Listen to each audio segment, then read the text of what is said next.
Hello, welcome to Module 6, Chapter 33, Acute Care. So we have our introduction. Please read the bullet points as I move along. Today's acute care hospitals play a significant role in geriatric care. Older adults have a higher rate of hospitalization and longer length of hospital stay as compared to other age groups. That comes from the Center for Disease Control and Prevention.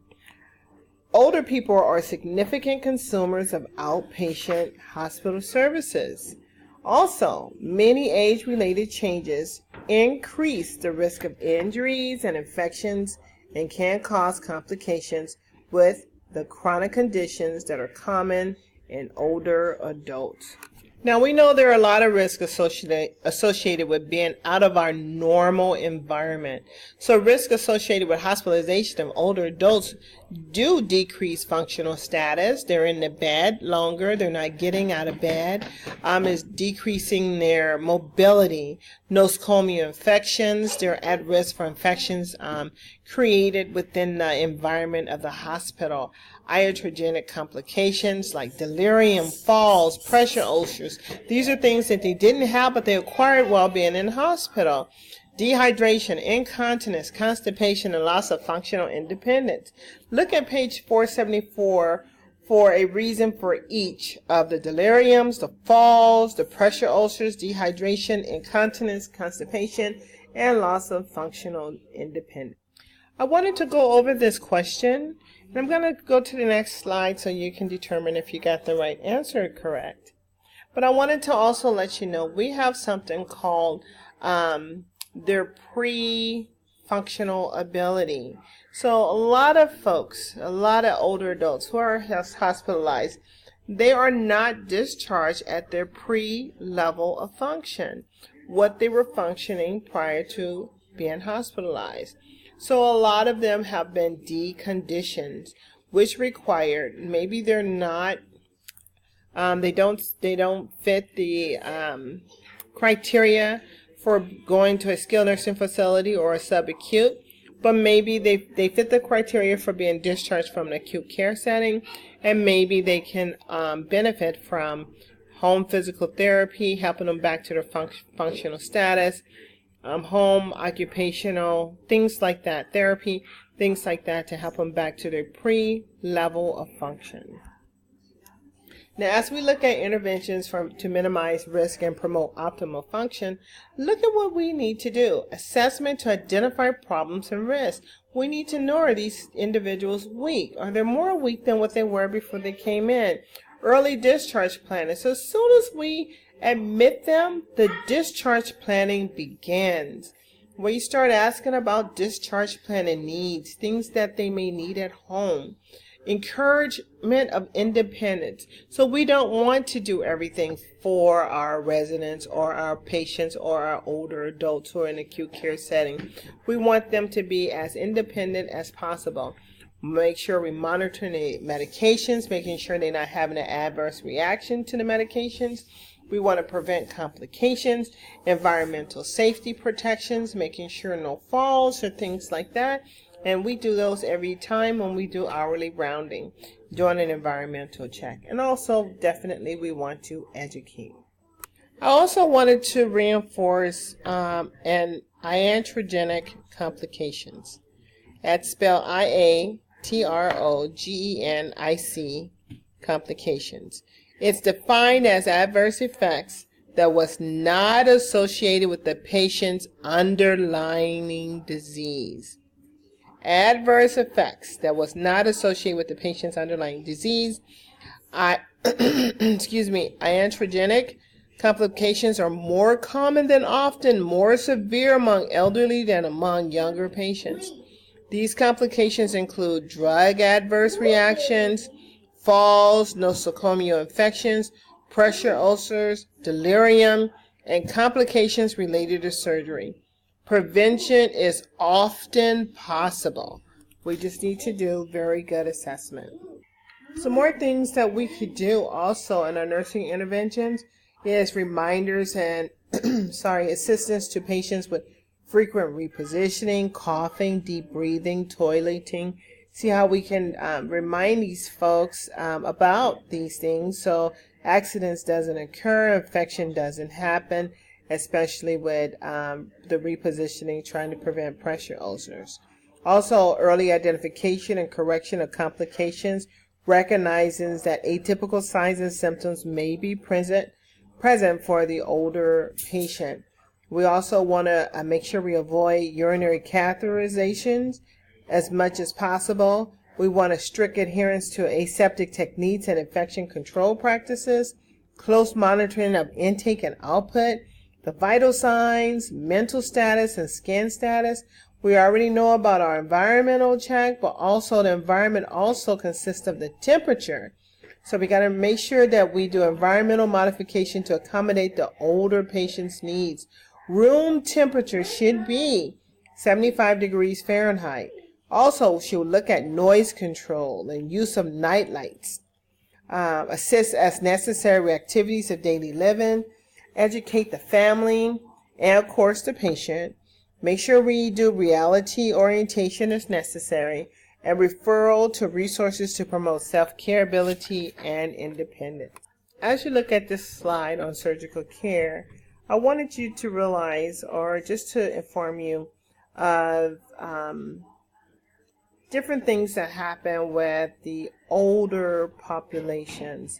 I wanted you to know that infection, hemorrhage, anemia, blood pressure changes, and fluid electrolyte imbalances are more problematic in the older adult.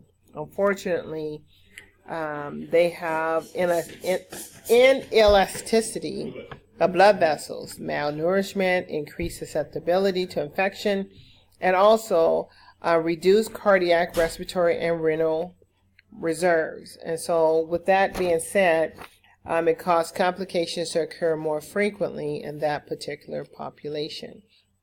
So if we assist in strengthening the older adult preoperatively, so they can have a post-operatively less signs and symptoms of complications.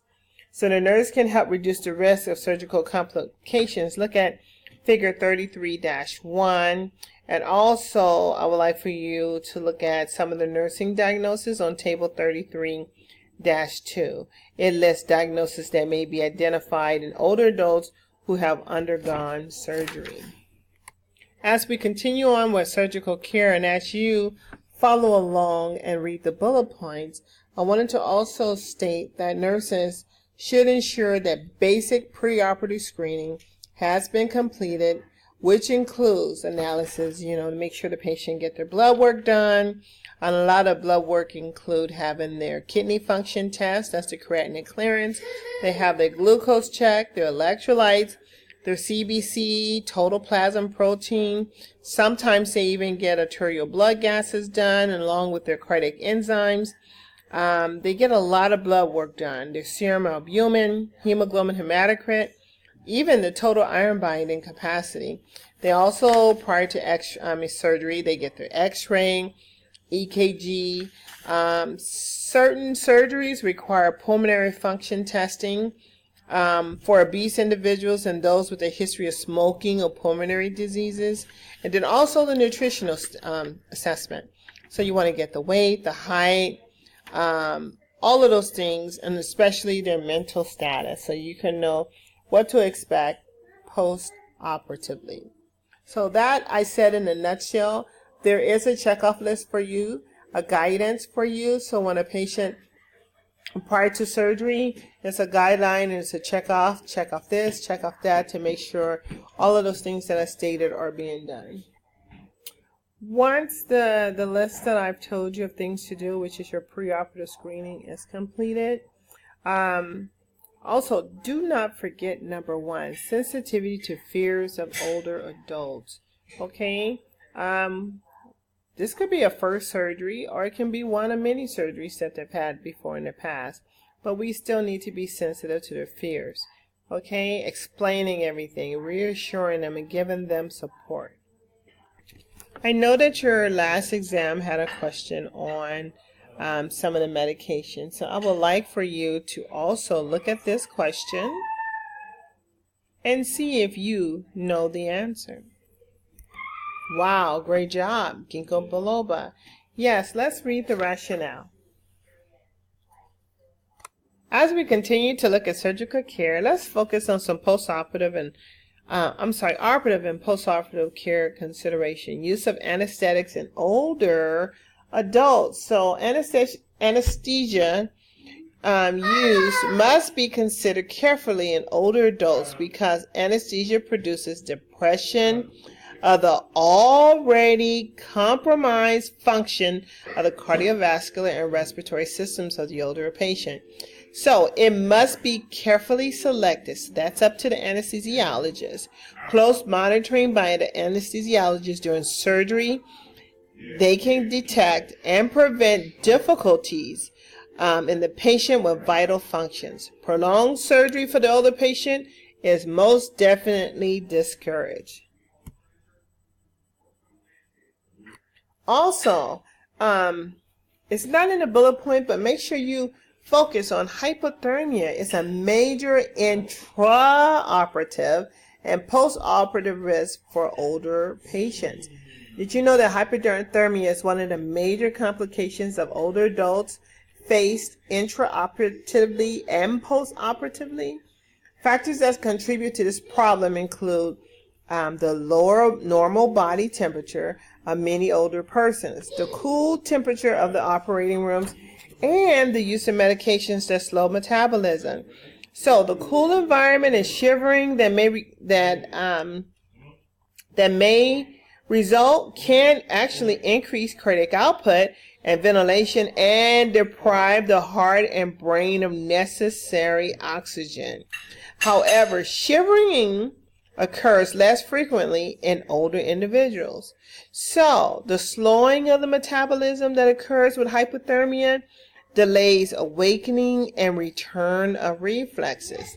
So we have to monitor the body temperature very closely and make sure people know that that's essential. So now you know the rationale behind keeping that body temperature. So some hypothermia may be preventable with proper warming measures. Research has demonstrated that warming during the intraoperative and early postoperative periods resulted in higher core temperatures and a lower incidence of hypothermia. So as we continue to provide care for the surgical patient, we need to make sure that we do good observation, monitor the vitals. We definitely want to evaluate the patient for any potential for shock or hemorrhage, including blood loss. And then, of course, we're going to assess for hypoxia, look at the urine output, electrolytes, infection, make sure no signs of infection, strict documentation of their eyes and nose. And also, don't forget, we want a relief of pain. As we continue care of our surgical patient, and especially postoperative, and we got to make sure nutritional status, as we spoke about it earlier, but make sure we maintain that nutritional status so they can have good healing and wound healing and body healing. Maintain regular bowel and bladder elimination. Offer on your hourly roundings about bowel and bladder. You need to go to the bathroom. Offer that. Keep them mobile. Do range of motion. Passive range of motion if they need it. Interventions to promote mobilization and prevent post-operative complications. A lot of folks always, seem to forget about the incentive spirometer. That is something that's very vital. This question is very essential to know. I'm not sure if that makes sense, very essential, but it's essential to know. Okay, and let's look at the answer. Pay attention to the rationale for this. Emergencies in older persons are particularly problematic. First, they occur frequently because of the age-related changes that lower resistance and make the body more susceptible to injury and illness. Second, they often present as an atypical picture that complicates the diagnosis. Third, they can be more difficult to treat or stabilize because of older persons' altered response to treatment. Finally, they carry a great risk of carrying serious complications and death. So by the nurse recognizing emergency situations and intervening properly, they can save many lives and prevent death. Thank you for listening. I will continue in emergency care in part 5, Module 6, as I will not have enough time to complete. Thank you. I will pick up this slide in part